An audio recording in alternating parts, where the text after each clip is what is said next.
Welcome to Midnight Tales. Here you will discover new stories, profound lessons, and fantastic adventures. Remember to support us by subscribing to the channel and activating the notification bell. Now, make yourself comfortable, close your eyes. Let's begin the journey. Chapter 1: The Island of Kallipolis. On the peaceful island of Kalipolis, mornings dawned as if they had all the time in the world. The sun rose slowly from the sea, with such a gentle movement that it seemed to apologize for its brightness. There was never any rush on that island. There were no sudden noises or abrupt alarms, just life proceeding at a leisurely pace. The waves, soft as silk, touched the shore one at a time. They never pushed against each other.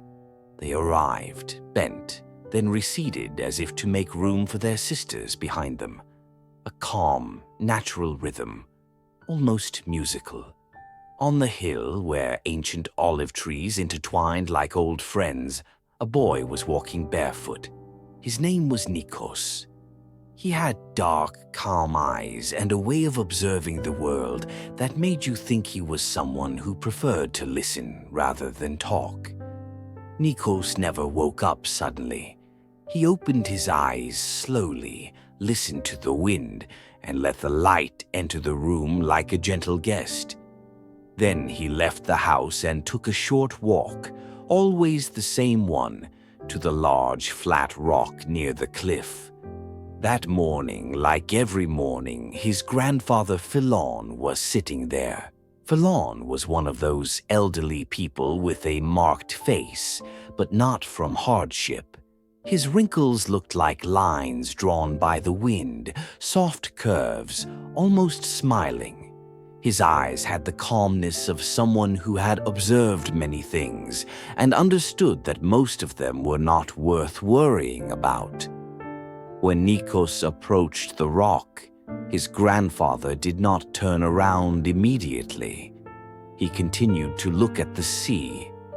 Only after a few moments, with the tranquility of someone who has nothing to prove, did he say, "You know, Nikos, every morning the sea tells me something." The boy sat down next to him, cross-legged. "What is it telling you today?" he asked in a low voice, as if afraid of disturbing the atmosphere. His grandfather took a deep breath. He let the wind caress his white beard. Then he replied, "Today it tells me that calmness is not just about staying still. Calmness is listening to what is happening, without wanting to change it too quickly." Nikos remained silent. He too began to listen. The waves continued their slow work. The olive trees moved their leaves as if waving a gentle greeting. The sun grew larger and larger, but without haste, without intrusiveness. "Grandfather," said the boy after a while, "why does the sea always seem wiser than us?" Philon smiled, a smile so slight that it seemed like the shadow of a smile. "Because the sea has learned to be patient. It has had millions of years to do so. We, on the other hand, are in a hurry even to understand things." Nikos looked down. The sand at his feet was warm. The small shells sparkled as if they had retained some of the light from the past nights. "But if I listen carefully," he said softly, "can we learn too?" His grandfather placed a hand on the boy's shoulder, a warm hand, just the right weight, like a blanket placed carefully. "Of course, Nikos. You can learn to be calm. You can learn to observe. And one day, you can even learn to understand things without effort." The wind picked up slightly, but not enough to disturb them. It carried with it a scent of rosemary and salt. "Come," said Philon, rising slowly. "Today we are going to the School of Silent Wisdom. I think it's time you started reading its teachings." "Reading?" asked Nikos curiously. But that school doesn't have any books. His grandfather nodded gently. That's right, so you'll have to learn to read what isn't written. Nikos smiled, not fully understanding. But after all, it wasn't necessary to understand right away. His grandfather had told him many times that understanding is like a boat arriving from afar. You see it appear on the horizon, then slowly it approaches, and only then do you understand what it is carrying. The two began walking along the path that led up the hill. The sound of the waves remained behind them, but it did not disappear completely. It followed Nikos' footsteps like background music, destined to accompany him throughout the day. The leaves of the olive trees rustled in an almost hypnotic way, like a whisper repeating, "Don't rush, don't rush."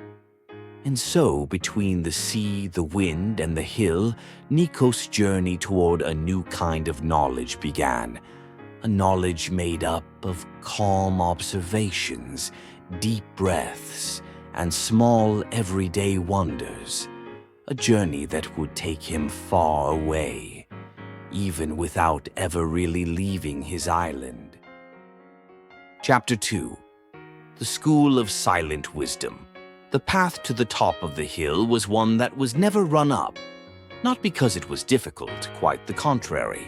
It was soft, wide, well marked between the round rocks and silvery olive trees, but it seemed to demand slowness, as if each step had to have its own space, its own time, its own little breath. Nikos walked beside his grandfather Philon, watching as the man moved forward with slow, precise movements. It seemed as if his grandfather had made this journey so many times that he knew every stone, every branch, every breath of wind. It almost seemed as if the path was following him and not the other way around. "Grandfather," he said after a while, "why is the School of Silent Wisdom called that if no one there ever speaks?" Philon smiled, looking ahead without stopping. "Because important things don't need many words, and because, to truly understand, you must first learn to listen to what makes no sound." Nikos remained silent. He tried to do what his grandfather said. He listened. Not to the wind, not to the cicadas, not to his footsteps. He tried to listen beyond that. A sensation, a movement of air, a thought that comes slowly. It wasn't easy. "I'm listening, but I can't hear anything," he said at last. Philon nodded without stopping walking. "That's normal. The first few times you won't hear anything. But that doesn't mean there's nothing to listen to." The boy looked ahead as the path widened into a small, circular clearing. There, among the olive trees, was the School of Silent Wisdom. It wasn't a real building. It had no walls, no doors, no windows. It was simply a large circle of light-colored stones, arranged in an orderly fashion, and a roof made of intertwined branches that let in the golden morning light. Seated among the stones were a few teachers. No one spoke. No one taught in the usual sense of the word. They simply observed the world with calm, deep gazes, as if every little thing told a hidden story. One of the teachers, a woman with long ash-gray hair, turned to Nikos and Philon. She raised her hand in a slight, almost imperceptible greeting. "Good morning, Teacher Irene," said Philon with a nod. The woman smiled, a smile so calm it resembled a lake at sunset. Nikos sat down on one of the stones next to his grandfather. He looked at the teachers and wondered, but what do they learn here? They all seemed so still, yet so attentive. After a minute, Irene spoke. Her voice was almost a whisper, so soft that the wind could confuse it with the leaves. "Welcome, Nikos. Today you will learn the first lesson of our school. The boy straightened up, curious. The teacher closed her eyes. She let a long moment pass. Then she said, "Calmness is not a gift. It is a skill. And like all skills, it is trained with small gestures." Then she made a slight gesture with her hand, as if inviting the air to sit next to them. "Look at that olive tree over there," she said. Nikos followed the direction she indicated, a young olive tree with a thin trunk and bright leaves. "Observe it," continued the teacher. "Don't judge it. Don't expect anything. Just look at it as if you were the wind caressing it." The boy tried to do as she said. He focused on the tree, on the slight movement of the branches, on the whisper of the leaves, on the light that changed slowly, like a veil shifting. After a while, he noticed that he was breathing more slowly, as if the rhythm of the tree had become his own. "Do you feel it?" said Irene. "This is the first form of knowledge." Nikos didn't quite understand, but something inside him had calmed down. The world always speaks to you, but it speaks softly, and to hear it, you have to slow down enough. Philon placed a hand on the boy's shoulder. "That's how I learned," he said softly. "And that's how I learned to understand what was happening inside me. Because the outside world and the inside world are more alike than you think." The wind blew again, gentler than before. Nikos closed his eyes for a moment. He felt the light on his face. He felt calmness spread like a slow wave. Irene bowed slightly as if the lesson were over, but no one spoke of end or beginning. In that school, everything was a continuous flow. "Let's come back tomorrow," said Philon. "You've heard enough for today." Nikos stood up. He looked at the teachers one last time. They seemed motionless, yet as alive as the sea on a windless day. And as he walked back along the path with his grandfather, he thought that perhaps wisdom was not a collection of difficult words, but a way of looking at the world with new eyes. Chapter 3. Meeting Sophia, the girl who talks to the stars. The afternoon slipped slowly by on the island of Kallipolis, like a light veil settling on a wooden table. After visiting the School of Silent Wisdom, Nikos returned to the path that ran along the cliff. The sea continued to speak with its rhythmic voice, and each wave seemed like a thought that arose and faded away without haste. He walked without a specific destination in mind. When he had too many questions in his mind, the sea helped him put them in order, or at least let them go for a while. The sun began to set, tinging the horizon with a soft orange. The shadows of the olive trees slowly lengthened, like sleepy figures preparing for the evening. That's when he saw her. A girl was sitting on a smooth rock not far from the path. She had long, dark hair, braided into small strands that seemed to follow the direction of the wind. She was looking up at the sky, even though the sky had not yet shown its stars. Nikos slowed down out of respect. The girl seemed so lost in her thoughts that everything else seemed less urgent. Then she turned as if she had sensed his presence without needing to hear a sound. "Hello," she said in a soft, almost shy voice. "I heard you coming, not with my ears, but with the way the wind changed." Nikos remained silent for a moment. It wasn't a common phrase, and it wasn't said in a strange way. It seemed like the most natural thing in the world. "My name is Nikos," he replied. "And you?" "Sophia," she said with a small smile. The boy approached her, but slowly, as one does when approaching something precious and delicate. "Are you looking at the sky?" he asked. The girl nodded. "Yes.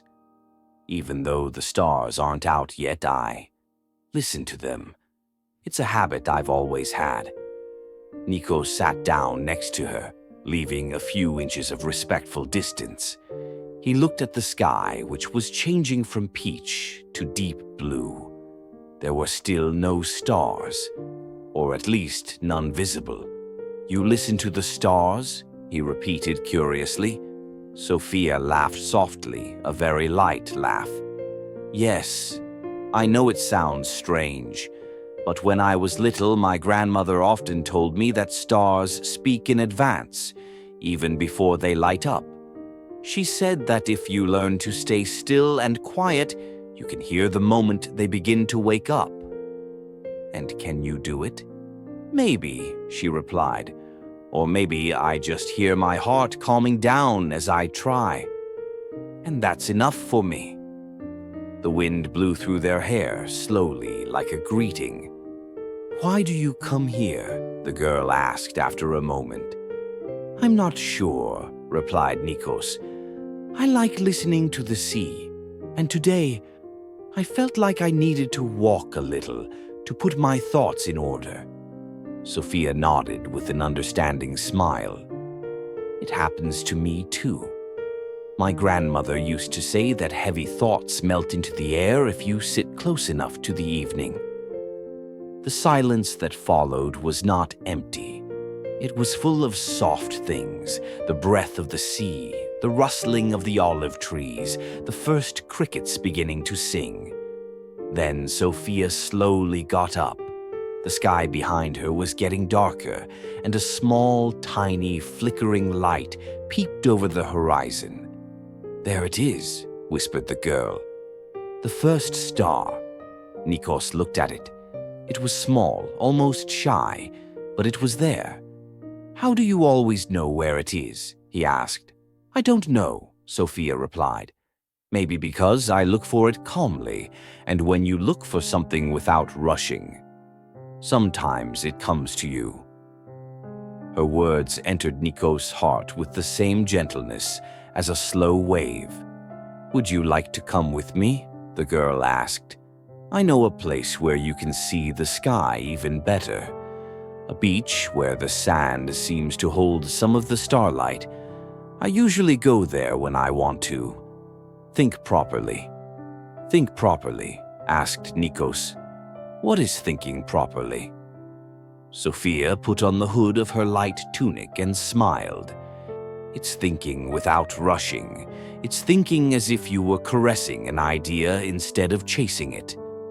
The boy nodded. He didn't understand everything, but he understood enough. "Yes, I want to come." The two began walking along a path that descended towards the bay. The sky continued to darken. One after another, the stars lit up, like gentle eyes slowly opening. For a moment, Nikos thought that perhaps Sophia's grandmother was right. The stars really did speak. Only they spoke a language made of slow light, time, and patience. And as they walked together toward the beach, the boy felt something inside him open up, like a window letting in a fresh breeze. It wasn't a noisy adventure. It wasn't a journey full of events. It was simply the beginning of a quiet friendship, the kind that accompanies you like the moon does when you walk at night, without making a sound, without asking for anything, just lighting your way a little. Chapter 4. The Wind That Teaches. The path leading to the School of Silent Wisdom climbed among olive trees and pale rocks like a thread drawn with a patient hand. That morning, the air was so clear that every breath felt like a small gift. The sky was a deep blue, the same blue that Nikos remembered from his childhood. Philon walked ahead with the slow pace of someone who never wants to rush time. Every now and then he would stop, not to rest, but to listen. The wind, the birds, even the silence. Everything had a distinct voice for him. "Nikos," he said suddenly without turning around, "today the wind is speaking a little louder than usual. Have you noticed?" The boy looked up. The wind brushed the leaves like light fingers, pushing them in a slow movement, almost like a dance. "Yes, grandfather. But what does it mean?" Filon smiled, continuing to walk. "The wind doesn't mean anything. It shows something. It's different." They continued for a few more minutes. The warm stones under their feet seemed to accompany their steps, one after the other. When they reached a point where the path opened onto a small clearing, the grandfather stopped and pointed to a solitary olive tree, taller than the others. "Look at its leaves, Nikos. They seem to be moving, yet the tree remains still." The boy looked closely. The trunk remained motionless, steady, while the branches and leaves moved gently in the caress of the wind. "That's how we should be too," said Filon. "Steady in our roots, but free in our thoughts." Nikos did not fully understand, but he felt that those words would settle within him like seeds waiting for spring. They walked on. Each step brought with it a new nuance of the landscape, the scent of wild thyme, the rustling of birds moving among the branches, the distant murmur of the sea. Finally, beyond the last bend, the school of silent wisdom appeared. It was not a building as such. It had no walls, no doors, no roof. It was simply a large circle of smooth stones arranged with ancient care. In the center was a flat rock used by the teachers to sit on during lessons. "It's smaller than I imagined," said Nikos, almost disappointed. "Important things don't need to be big," replied Filon, sitting down on one of the stones. "Now sit down, listen, and watch." The boy sat down next to him. The wind passed between the stones, creating a soft whistle, like a barely audible musical note. The leaves of the olive trees, more intense on the hill, now seemed to talk to each other in a language made up of movements and pauses. "School starts when you decide you are learning," said Filon, "not when someone speaks." Nikos closed his eyes. The wind caressed his face. The earth beneath him was warm, the sun soft. For a long moment, neither of them spoke. There was no need. Then his grandfather whispered, "Today, your first lesson is this. Not everything that moves you inside needs words. There are thoughts that can only be understood by standing still and listening." The boy took a deep breath. Something inside him relaxed, like a knot slowly unraveling. The wind picked up a little, carrying familiar scents with it. Salt, pine resin, wildflowers. "We'll come back here often," concluded Filon. "Every day we'll learn something that can't be read in books." Nikos opened his eyes and looked at the circle of stones. For the first time, he really saw it. Simple, silent, yet full of possibilities. He understood that this circle would become part of him, like the sea, like the wind, like his island. And so, as the morning light stretched across the hill, a new form of learning began for Nikos, a learning made up of silence, observations, and small revelations, those that come slowly, just like the sun rising over Kallipolis. That's all for today's story. If you enjoyed it and would like to hear more, please like and subscribe to the channel. Now, take a deep breath and relax. Good night.